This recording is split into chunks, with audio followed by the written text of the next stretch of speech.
Hello students, this is Chandrasekhar Sen from Government Polytechnic College Ajmer. आज के ई video lecture में आपका स्वागत है। आज के ई वीडियो लेक्चर में हम लाइटिंग सिस्टम ऑफ व्हीकल्स, ये जो टॉपिक है हमारा EE 209 इलेक्ट्रिकल वर्कशॉप में से लिया गया है। आज हम इस टॉपिक पर डिस्कस करेंगे lighting system of vehicles. So let's start our lecture. तो लाइटिंग सिस्टम ऑफ व्हीकल्स के अंदर हम देखते हैं कि हमारे जितने भी व्हीकल्स हैं, चाहे वो 2 व्हीलर्स हो चाहे वो 4 व्हीलर्स हो, उसका एक पर्टिकुलर लाइटिंग सर्किट्स होता है, ठीक है। और लाइटिंग सर्किट्स होता है तो उसके अंदर कुछ तरह के हम लैंप्स यूज़ करते हैं, ठीक है। तो यहाँ मैंने जो लिखा है वो देखिए कि there are following lamps are fitted. तो निम्न तरह के कुछ लैंप्स होते हैं जो कि हम इसके 2 व्हीलर्स हो या 4 व्हीलर्स हो उसके अंदर हम यहाँ पर फिट करते हैं। तो जैसे एक फर्स्ट नंबर पर दे रखा है फॉग लैंप्स, ठीक है। Number first is the fog lamps. तो फॉग लैंप्स भी हम व्हीकल्स में यूज़ करते हैं। नंबर सेकंड है हेडलाइट्स। नंबर थर्ड है हमारे यहाँ पे फ्लैशिंग लैंप्स। नंबर फोर्थ है पार्किंग लैंप्स। नंबर फिफ्थ है वार्निंग लैंप्स। नंबर सिक्स्थ है ब्रेक लैंप्स। नंबर सेवन्थ है हमारा panel lamp, interior lamp and reversing lamp. तो दीज लैंप्स आर यूज्ड और fitted in the 4 wheeler as well as 2 wheeler. तो इसमें से कुछ जो लैंप्स होते हैं हम केवल 2 व्हीलर्स में इस्तेमाल करते हैं और कुछ लैंप होते हैं जो हम 4 व्हीलर में इस्तेमाल करते हैं, 2 व्हीलर में इस्तेमाल नहीं करते हैं। तो ये लैंप क्या वर्क करते हैं, किस तरह से होते हैं, इसके बारे में हम नेक्स्ट स्लाइड में देखते हैं, ठीक है। तो जो लैंप्स है वो बेसिकली हमारा लाइट सोर्स होता है, ठीक है। Important characteristics of any light source. तो कोई भी हमारा लाइट सोर्स होता है उसकी कुछ इंपॉर्टेंट कैरेक्टरिस्टिक्स जो होती है इलेक्ट्रिकल पॉइंट ऑफ व्यू से हम कुछ बातों को ध्यान में रखते हैं। नंबर फर्स्ट हम ध्यान में रखते हैं कि उसकी इंटेंसिटी कैसी है। जो हमारा लाइट सोर्स है उसकी इंटेंसिटी कैसी है उसकी, यानी वो कितनी दूर तक लाइट को फैला सकता है, दिखा सकता है, कितना उसका प्रभाव है। सेकंड पॉइंट है कलर, कि जो लाइट का कलर है वो कैसा है। क्योंकि मार्केट में जो हम देखते हैं कि बेसिकली वैसे तो एक मून लाइट आती है और एक हमारी जो येलोइश लाइट आती है, 2 ही होती है। पर कुछ जो व्हीकल्स हैं उसमें और भी कलर्स हम यूज़ करते हैं। तो कौन सा कलर्स हमको ज़्यादा बेनिफिशियल है उसको भी हम ध्यान में रखते हुए लाइटिंग सर्किट को देखते हैं। नंबर थर्ड है डिस्ट्रीब्यूशन, की जो लाइटिंग सर्किट है उसको फर्दर हम जब बैटरी से डिस्ट्रीब्यूट करते हैं तो किस तरह से हमने डिस्ट्रीब्यूशन कर रखा है कि ऐसा ना हो कि अगर मान लीजिए हमारी जो एक फ्यूज़ है या एक लाइन है उसमें कुछ फॉल्ट हो तो सारे बल्ब या सारे जो लाइटिंग सोर्स है वो ऑफ हो जाए। तो हमको इस डिस्ट्रीब्यूशन पे भी प्रॉपर ध्यान देना चाहिए कि हमने जो डिस्ट्रीब्यूशन किया है वो किस तरह का है। तो डिस्ट्रीब्यूशन हुआ, इंटेंसिटी हुआ एंड कलर हुआ। तो ये 3 जो कैरेक्टरिस्टिक्स है इनको हम कोई भी लाइटिंग सोर्स जब यूज़ करते हैं तो ध्यान में रखना होता है। नेक्स्ट टॉपिक हम याद देखें कि मेन सोर्स होता है पावर। अब जो लाइटिंग सोर्स है इनको पावर जहाँ से मिलती है वो उसका कहलाता है मेन सोर्स ऑफ पावर।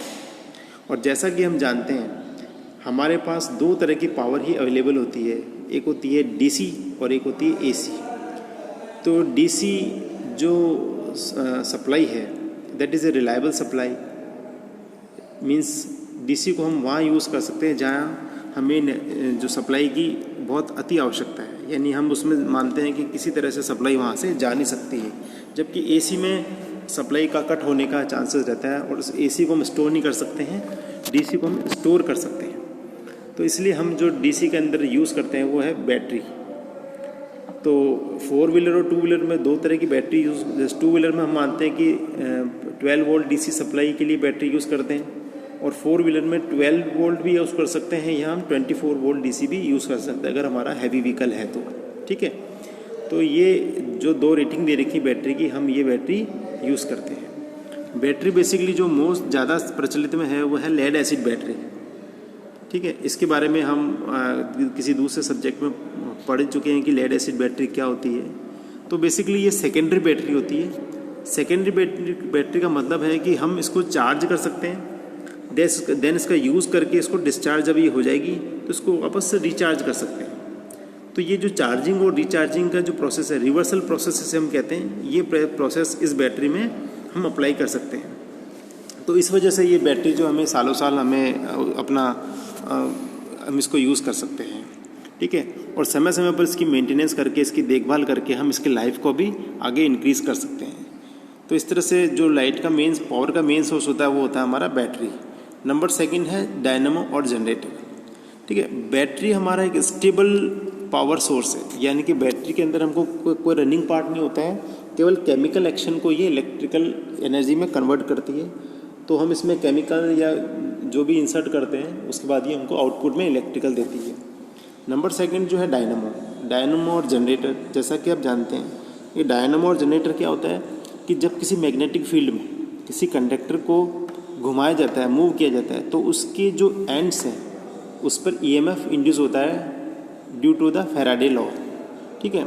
तो डायनामो एक तरह का डीसी जनरेटर है जिसके अंदर मैग्नेटिक फील्ड के अंदर हम कुछ कंडक्टर को, रोटर को मूव करते हैं। जब हमारा फ्लाईव्हील रोटेट करता है तो उससे हम कपल करके इसके रोटर को मूव कराते हैं, तो इसके अंदर हमको जो सप्लाई है वो मिलती है। तो ये सप्लाई जब मोटर रन करती है तो डायरेक्ट इसकी जो लाइटिंग सोर्स है उसको मिलती है, अन्यथा बैटरी को चार्ज करने में ये काम आती है। तो ये इसके मेन सोर्स हैं, ठीक है। अब हम बात करते हैं जो हम लैंप्स यूज़ करते हैं। तो जो सबसे मेन जो हमारा लैंप है वो हमारा हेडलाइट। तो नाम से पता चल रहा है हेडलाइट। तो किसी भी व्हीकल के सामने की तरफ जो लाइट लगी होती है, जो लैंप लगा होता है, उसको हम बोलते हैं हेडलाइट, यानी उसका हेडलाइट। मेन लाइट वही कहलाती है। The headlight are the composed of these 3 element. तो जो हेडलाइट होती है उसके अंदर 3 तरह के जो एलिमेंट होते हैं वो क्या क्या है वो हम देखते हैं। नंबर फर्स्ट यहाँ देखिए, the light filament that gives off the light when current flow. तो जो हेडलाइट होती है उसके अंदर मेन यहाँ पर ये देखा ये देखिए यहाँ पर ये हमारा मेन फिलामेंट है, ठीक है। हाई रेजिस्टिव फिलामेंट होता है। तो जब इसमें करंट फ्लो होती है तो I²R के लॉस के अनुसार इसमें हीट डेवलप होती है और वो एक तरह से हमको चमकती हुई नज़र आती है। तो ये फिलामेंट है जो हमारा मेन सोर्स है। जब फिलामेंट से रेडिएशंस इसकी परत पे चलती है, ये हमारे रिफ्लेक्टर्स हैं। ये जो हमारा पार्ट है वो सारा हमारा रिफ्लेक्टर्स है। तो जब लाइट इस पर गिरती है तो ये रिफ्लेक्ट होकर सीधी चलती है इस तरह से, ठीक है। तो ये हमारा, तो इस तरह से लाइट सोर्स है, वो लाइट यहाँ से रेडिएशन करके आगे इसको फ्लो करता है। सेकेंड पार्ट है the probable reflector that reflect the light in front. तो जो मेन पार्ट है वो है हमारा रिफ्लेक्टर्स। कि रिफ्लेक्टर्स क्या करता है, जो फिलामेंट से लाइट आती है उसको सामने की तरफ रिफ्लेक्ट कर देता है और रोशनी हमें तेज दिखती है। नंबर थर्ड है यहाँ पर लेंस। तो आगे की तरफ एक उत्तल लेंस भी लगा होता है that reflect the distort the light beam into the illumination pattern. तो इसके अंदर क्या होता है, ये लैम्प भी एक विशेष प्रकार की इसका ग्लास होता है। तो जब इसके अंदर लाइट गिरती है तो ये लाइट एक तरह से कॉन्सेंट्रेट ना होकर फैलती है, ठीक है। तो हमें जब बाइक या हम कोई 4 व्हीलर चलाते हैं तो हमें सड़क का या जो रोड का है मैक्सिमम पार्ट विजिबल होता है और लगभग 500 मीटर तक का पार्ट हमको विजिबल हो जाता है with the help of headlight, ठीक है। सेकंड नंबर पे इसमें एक फॉग लैंप होता है, ठीक है। फॉग लैंप है तो जैसा कि नाम से पता चल रहा है कि fog lamp it has been observed that the ordinary main driving beam is almost ineffective in penetrating fog. तो जब सर्दी का मौसम आता है, फॉग का समय आता है, तो उस समय हमको धुंध, हमारी गाड़ी के सामने इतनी धुंध आती है कि हमें सड़क ढंग से नज़र नहीं आती है। तो फॉग लैम्प गाड़ी के सबसे नीचे की तरफ लगे होते हैं। ये लैम्प क्या करते हैं, जो फॉग होता है उसको पेनिट्रेट करते हैं, उसको भेदते हैं और हमें सड़क जो होती है लगभग फॉगी सीज़न में अच्छी तरह से नज़र आती है। तो ये बहुत इम्पोर्टेंट लैम्प होता है फॉग सीज़न में। आपने अक्सर देखा होगा दिल्ली में जहाँ फॉग ज़्यादा होता है, तो अगर ये लैम्प सही वर्क ना करे तो there are lot of chances to be accident. तो एक्सीडेंट होने के बहुत ज़्यादा चांसेस होते हैं। तो एक्सीडेंट बचाने के लिए फॉग लैम्प बहुत इंपॉर्टेंट चीज़ है। एक हमारा साइड एंड टेस्ट लैम्प, ठीक, टेल लैम्प। तो हमारी गाड़ी के अंदर दोनों तरफ, लेफ़्ट की तरफ, राइट की तरफ साइड लैंप्स होते हैं और टेल यानी पीछे की तरफ भी हमारे डिपर या साइड लैंप्स होते हैं जो कि रिफ्लेक्ट करते हैं। जब भी हम साइड लेते हैं गाड़ी चलाते वक्त, उस समय हम इसको ऑन करते हैं। इसमें एक डिपर भी होता है, सायरन भी होता है, ताकि लैम्प तो ब्लिंकिंग करता ही है, साथ में सायरन की आवाज़ भी आती है। और इसी तरह से पीछे की तरफ, टेल की तरफ भी ये लैंप्स होते हैं। एक है ब्रेक वार्निंग लैंप। तो ये भी बहुत इम्पोर्टेंट लैंप है कि आपने देखा होगा कि जब हम व्हीकल्स को ड्राइव करते हैं तब हमें अचानक या किसी भी समय हमको ब्रेक लगाने की आवश्यकता होती है। सपोज़ हमारी जो व्हीकल है वो 60 की स्पीड या 80 की स्पीड्स पे हम उसको रन कर रहे हैं और अचानक से हमें ब्रेक लगाना पड़े, और हमारे पीछे भी जो व्हीकल चल रहा है वो भी आइडिया से चल रहा है कि ये 80 की स्पीड से चल रहा है तो मैं इसके पीछे भी चल रहा हूँ, तो हमें जो डिस्टेंस है वो मेंटेन रहेगा। लेकिन किसी वजह से अगर किसी आगे वाले व्हीलर ने ब्रेक लगाया तो पीछे वाले को पता नहीं चल पाएगा। लेकिन इसमें सिस्टम हमने दे रखा है कि जब जैसे ही हम ब्रेक पर पैर रखते हैं, ब्रेक दबाते हैं, तो एक रिले रिलीज़ होती है और रिले कांटेक्ट मेक करती है, और पीछे का जो ब्रेक डिपर है, ब्रेक जो लैंप है, वो लैंप ऑन होता है। तो पीछे जो व्हीकल चल रहे हैं उनको ये पता लग जाता है कि आगे वाली गाड़ी के ब्रेक लगे हैं, तो एक्सीडेंट होने से ये जो एक्सीडेंट होने की संभावना कम हो जाती है।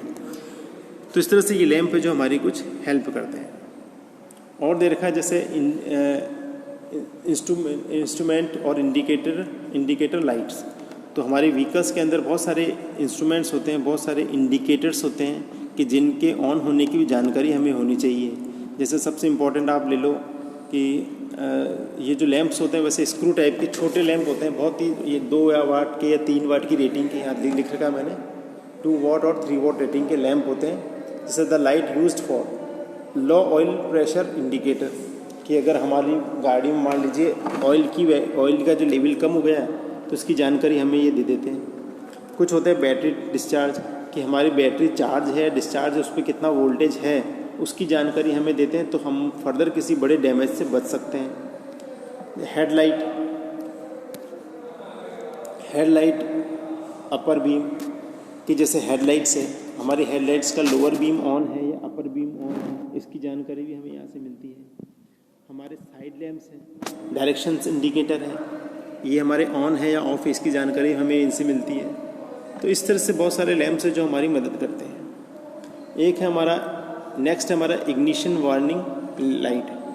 तो जब हम किसी भी 2 व्हीलर को या 4 व्हीलर को ऑन करते हैं, सेल्फ स्टार्ट करते हैं, अपनी जो की से स्टार्ट करते हैं, तो आपने देखा होगा की से स्टार्ट होते ही वो लैंप ऑन हो जाता है। तो इससे हमें जानकारी मिलती है कि हमारा engine just start switch on हुआ है। एक रेड लाइट का हमारा जो लाइट है वो ग्लो हो जाती है, जिससे हमें पता चलता है कि हमारा इंजन स्टार्ट हो गया है। ठीक है, तो इस तरह से ये मेन लैंप के बारे में मैंने आपको जानकारी दी है। और कुछ जो लैंप बच गए उसके बारे में आपको फर्दर मैं बताता हूँ, कि जैसे पैनल लैंप मैंने आपको बता ही दिया। पैनल लैंप होता है तो हमारे जो बाइक का जो डैशबोर्ड होता है या हमारे जो 4 व्हीलर का डैशबोर्ड होता है, उस पैनल पर भी बहुत सारे लैंप्स होते हैं जो हमें बहुत सी जानकारियाँ देते हैं। तो वहाँ पर हम ये भी लगभग छोटे से बल्ब होते हैं, 3 वाट के 4 वाट के, तो ये जानकारी हमें इनसे मिलती है। कुछ होते हैं इंटीरियर लैंप्स। तो इंटीरियर लैंप्स आपने जब किसी 4 व्हीलर के अंदर देखा होगा कि हम अंदर की तरफ भी हमें एक रोशनी की ज़रूरत पड़ती है, लाइट की ज़रूरत पड़ती है, तो उसके लिए हमारे इंटीरियर लैंप्स होते हैं। कुछ हमारे डोर इंडिकेटर्स भी होते हैं कि कौन सा जो 4 डोर्स हैं हमारे 4 व्हीलर के, कौन सा डोर्स ओपन तो नहीं है, उसकी जानकारी में देते हैं। और एक होता है हमारा रिवर्सिंग लैंप, कि जब हम गाड़ी को रिवर्स करते हैं तो एक लैंप ग्लो होता है, ताकि पीछे वाले को ये जानकारी होती है कि ये हम जो गाड़ी है या ये जो व्हीकल्स है ये पीछे की तरफ आ रहा है। तो इस तरह से इस लेक्चर में मैंने मेन जो लैंप्स हैं उसके बारे में आपको डिस्कस किया। नेक्स्ट लेक्चर में हम देखेंगे कि 2 व्हीलर की वायरिंग किस तरह से की जाती है और 4 व्हीलर की वायरिंग किस तरह से की जाती है। तो आज का लेक्चर मैं समझता हूँ कि आपको समझ में आया होगा। इसमें मैंने आपको 4 व्हीलर या 2 व्हीलर में लगने वाले जो मेन लैंप्स हैं उसके बारे में जानकारी दी है कि कौन कौन से लैंप्स होते हैं और वो किस किस क्या क्या काम करते हैं। तो मैं उम्मीद करता हूँ कि आपको आज का लेक्चर पसंद आया होगा, समझ में आया होगा। इसको आप और देखिए और समझिए। और नेक्स्ट लेक्चर में हम 2 व्हीलर और 4 व्हीलर की वायरिंग के बारे में डिस्कस करेंगे। तो इसी के साथ मैं लेक्चर समाप्त करता हूँ। Thank you.